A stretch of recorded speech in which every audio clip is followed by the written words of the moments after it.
ఏమి ప్రాబ్లం లేకుండా కీళ్ళ నొప్పులు స్టార్ట్ అయ్యాయి అంటే మీరు పడలేదు, మీకేం దెబ్బ తగలలేదు, అదంతా అదే కీళ్ళ నొప్పులు స్టార్ట్ అయినప్పుడు ఇవి ఆటోఇమ్యూనిటీకి సంబంధించిన ప్రాబ్లం ఉండొచ్చు. కాబట్టి అప్పుడు మీరు రుమటాలజిస్ట్ని సంప్రదించాలి.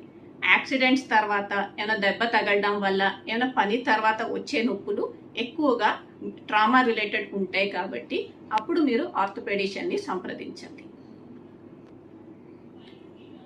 రుమటాలజిస్ట్ని కలిసినప్పుడు నేనేం ఎక్స్పెక్ట్ చేయొచ్చు? ఇది రుమటాలజీ స్పెషాలిటీ గురించి ఎక్కువ మనకు అవగాహన లేకపోవడం వల్ల చాలా మందికి అనుమానం కూడా ఉంటుంది. రుమటాలజిస్ట్ని కలవమన్నారు, అసలు ఎందుకు, దేనికి, ఈ డాక్టర్ గారు ఏ స్పెషాలిటీ, ఏం చూస్తారు, ఇవి మేము కామన్గా ఫేస్ చేసే డౌట్స్.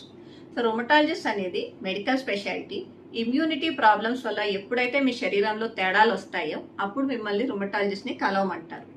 రుమటాలజిస్ట్ ఫస్ట్ టైం మిమ్మల్ని చూసినప్పుడు మీ కీళ్ళకి కానీ, మీ స్కిన్కి కానీ, మీ రక్త కణాలు, మీ లంగ్